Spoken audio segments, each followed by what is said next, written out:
Uh, Welcome back, guys, to my channel. I'm OBNXS Namdi Michael Apala. Now, to show you how to use the LibPolyCall file. We're gonna use a fresh build. First you need to know, you need OpenSSL. There's dependencies. You need OpenSSL. When you need the GLL file, you copy that to the lib directory in the OpenSSL crypto module. The GLL file, the dynamic library that's associated with Windows systems for shared objects files. The Polycall needs that, and you can use the also install the OpenSSL from the secure secure place, online or like Winget install OpenSSL or Winget search OpenSSL on Windows. You can use that same package on Linux to help with OpenSSL. Help with installing the Polycon into the dependency. So the first thing I'm going to do is try to show you how to use global Polycall. I'm going to choose to show. I'm going to install tree. Yeah, give me a long listing, but I'm going to install tree on Pacman. Tree of Pacman one.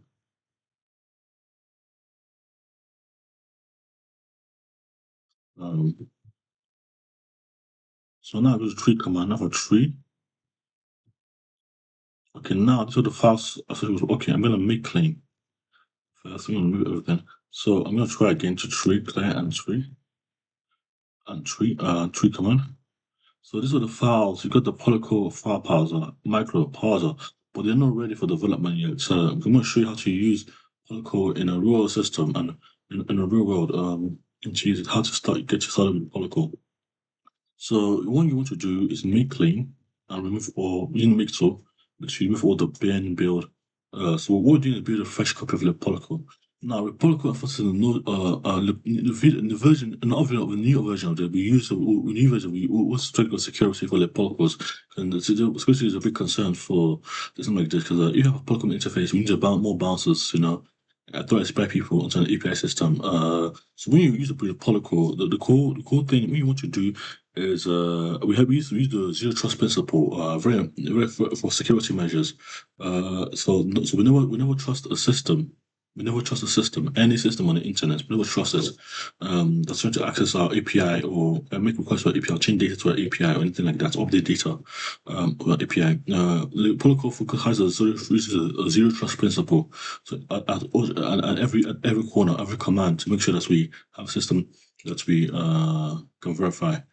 So zero trust. I've got to mention this in my last video, but we have an auth command for authentication authorization with my algorithm. Made it authorize. In case you can look at the documentation for the algorithm. But I'll show you that later. So we have a medium. We have an algorithm medium.com/obnxs. No, that's the old one, but I'm going to upload that. So if it's not there, then I'll upload it. So you have a visual trust where we know our system, and then we had them, and then we'll also verify, also check whether the system is the right one to be authorized. And that's the zero trust principle in a nutshell. It's about making algorithms and developing a way to make sure that we all trust the system. We never trust a system. We never trust a system. Anything access, anything internet devices, any IoT devices, business services. And then also offer authentication at each stage of verification, and that's what this one. This one's a trial version. It doesn't have that feature, but the rest of opinions in the next version. Okay, now I'm gonna clear some things. I'm gonna write make or just make. I'm gonna compile it. It's compiling. It's still compiling. It's still compiling. Okay, still building. It's built it. Okay, it's still building. Yeah. Okay. Okay. I'll make a. Okay. I think it did fail. Okay, yep. Then it starts error.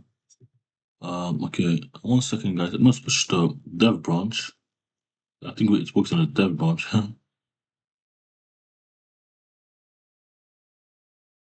Okay, 1 second, guys. Good to. So we're gonna make clean. So because we want to start these changes, we want to push to the dev branch and push the dev branch instead. Uh, and Now when we're in this, but it should work now because it's now we're gonna try to make it again, make clean, and make it the build tool to be used to build the LibPolyCall. Now it's gonna build again. It should work now. Now it should work because we should have updated. Okay, it didn't work, and it's a pocket exe file. Okay, that is fine. So 1 second. 1 second. 1 second. I'll try to fix this. I had a video ready, but it's, no, 1 second. It's got the video short, but now I'm ready.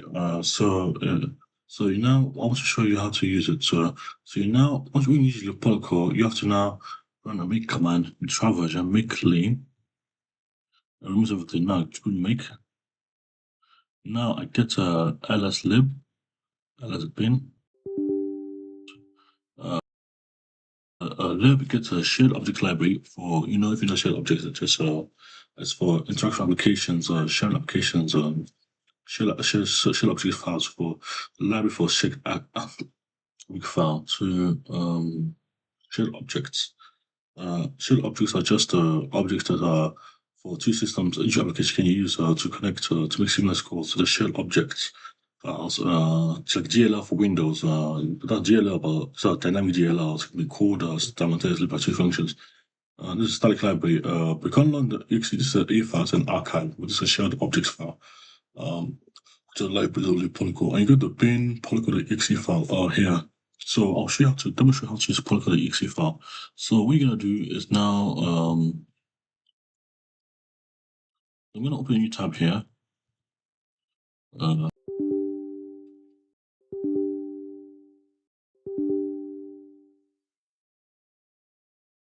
So now I'm on the same directory here.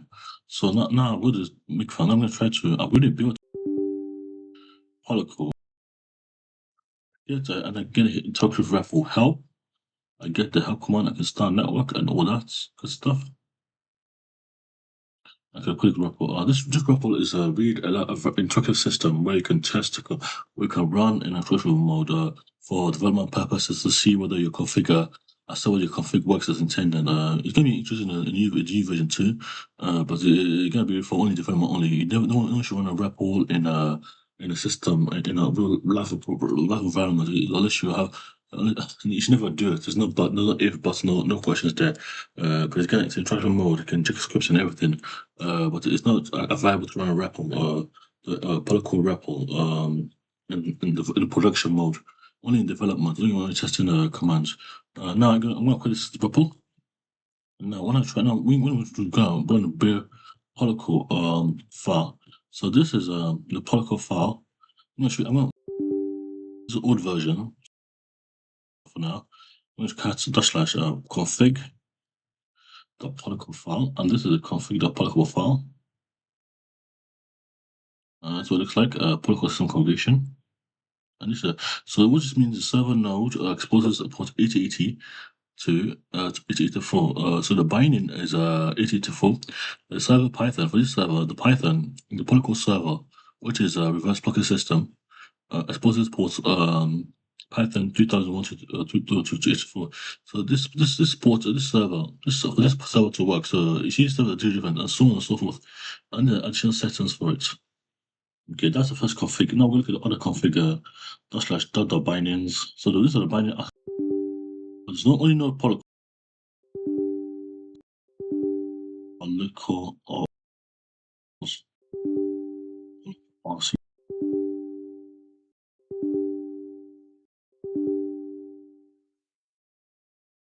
Cats. None before. Dot. So you see, this can be node.polycall RC. But which I just named the polycall. This is the old version, so it's just the polycall RC. But it's for node architecture, so it's best to name it like that as well. Because you can name the config anything you like as well. You can rename the configuration to I think it's this polycall file RC extension. Rename it to anything you want. You press enter. Concatenate polycall. Okay, now this is It's USL system. So you now have port 8081, 84. So this is polycall system, but it's for zero trust. It's just mapping directly to the local server, so it knows the connection on this port, and you get workspace communication, all of this communication system. But you can look into the protocol system. So this is the binary specific thing. So I'm going to show you how it works. So now I'm going to start a protocol for development purposes. For plugs, like a protocol, we're gonna present it with a real life system now. So we're gonna do the protocol exe file. And we're gonna do sorry. There's bin / protocol, put this F, because it's supposed to something called configuration file. So the configuration file or the protocol file is config.polycall. Now this is like a real life example. You don't really interact with the whole system directly you never interact with the whole system. All you just do is deploy this have a server, provide a power to this config.polycall, and you start the production environment and build your bindings. So now this server is going to run indefinitely. This is a server. This is going to run indefinitely. So that's a server running. That's waiting for requests for the server. This is a protocol server. So it's gonna wait for polymorphic calls for data on the raw server. So this is a server that's running data on the server, waiting for data. It's a polling service waiting for data. So right now it's ready to just poll. I can get reporting to you just pretty much your term entry, but you get a reporting to too. So you're gonna go to the Binance. Now I'm gonna run Binance again with Binance. So now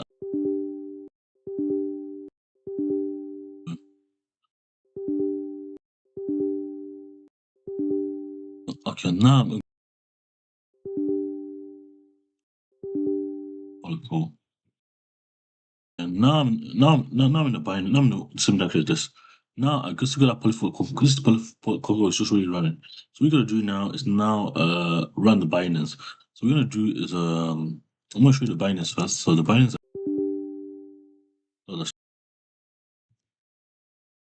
and tree node Binance. Okay, tree. Okay. I'm gonna install the tree command. So I can show you the node Binance. I'm using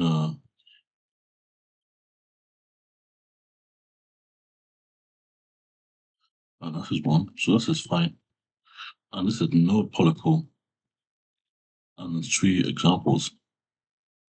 So this is all the now this Binance is mapped as a polycall exe file, which is explored by the config file. So it can still be server. So the config file you saw earlier is what's being used to configure this. So you got 2 type of binding. You got the binding specific configuration and polycall server, the whole system. That handles the polymorphic calls of the system. So this is the binding to the system.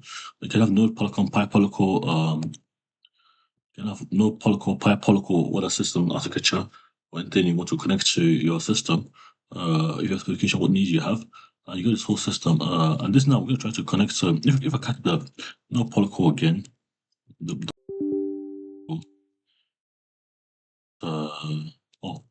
so if I do just examples dot rc polycall, it's a server type node.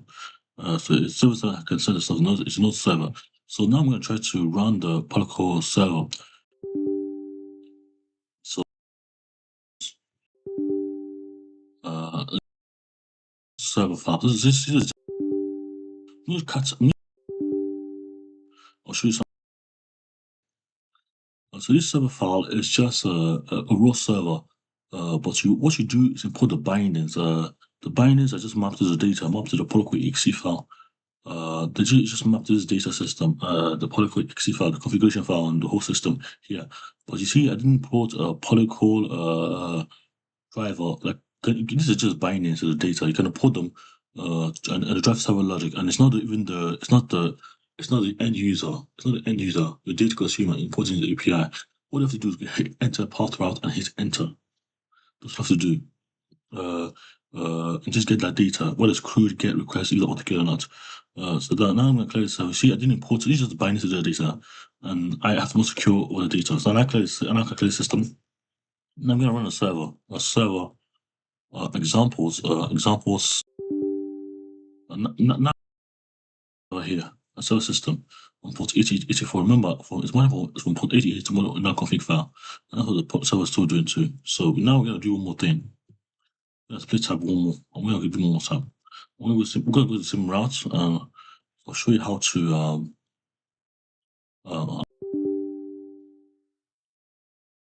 okay,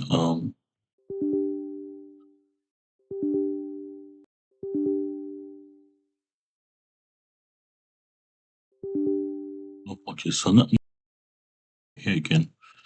I'm gonna try to show now. Now I'm gonna show you the examples. I'm gonna show you examples. But that's the binding examples. That's the smooth server. Now I've got some programs going on. This is a go. Mistakes were made. So this is Go binary. So we're gonna now run this file. So we'll test client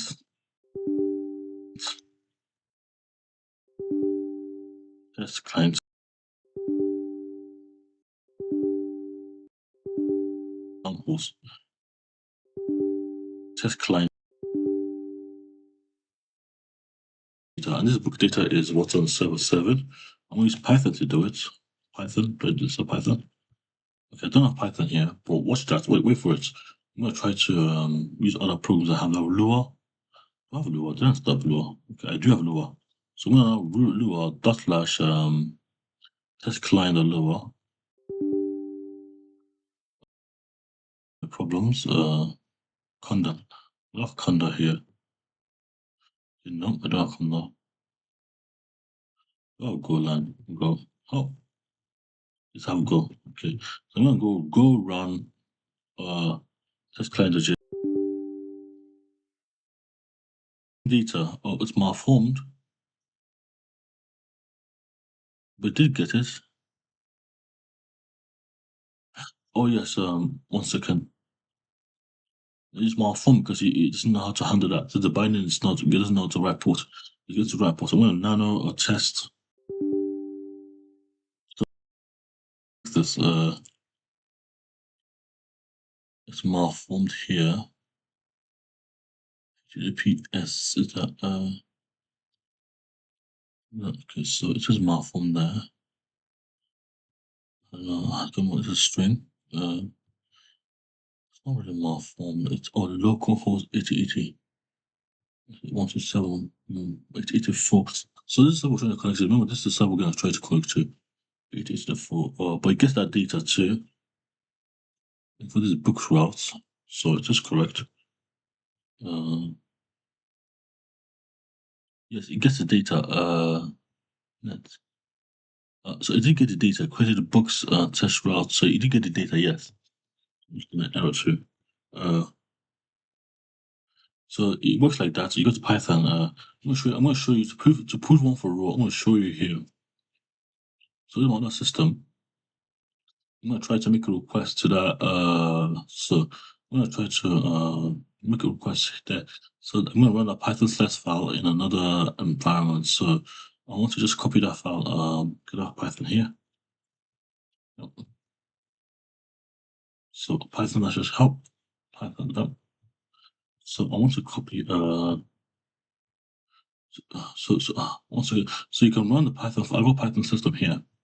For 1 second, guys, I'll show you something. If Firefox, okay, yeah. So I'm gonna go to the main server. The server it's here. So I'm gonna show you the server now. So the server hit the localhost 8084. Not the protocol server. This is the board server. I'm going to slash books. Here's data. This data is the same data that you get in on the whole system, and that's what it's doing. So it's what it is. This data is what it is. You can get it from any language. You can index it in a browser. The raw data is there. The JSON format is there, and the header sets are here. So you can look at it like a raw JSON API, and that's a polycall server for you. If you want to try Python, you can get the trial version and use it. So you go to I don't think I have. Oh yes, yes, I have it on my system here. So I want to find it for you guys now, just so I can show you the Python.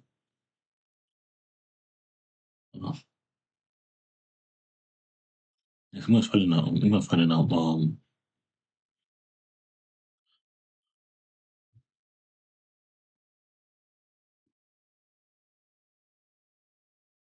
And then I'm trying to do so I'm going to show you the examples now.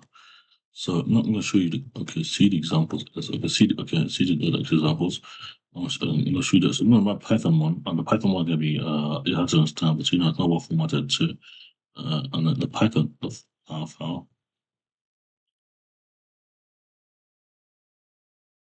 And I still get the same data, so it doesn't matter any language you use, any data you use. You just get the data seamlessly. It gets it all in one. Now, everyone, thank you for watching this video. Please like, share, and subscribe. It helps me so much to grow as a human being, as a developer. And if you like the project, so you can continue to do. So, what you see is there? I believe there's a lot of benefits. A lot of I'm going to just we have a little more commands coming. So, for comparison system. So, if you want to make any call and simplify API development, but for each domain, so we got microservice architecture, edge computing. To solve real problems, and that's what I'm focused on. I'm going to Telemetry command for service and reporting of data, handling data properly. But what Polymorphic focuses on is on Polymorphic to an FI, we have an FI bridge. So if you want to migrate to what Polymorphic just stitches all the systems together. You want to have your financial service COBOL legacy code that serves the bank's details, serves the bank data, and processes requests.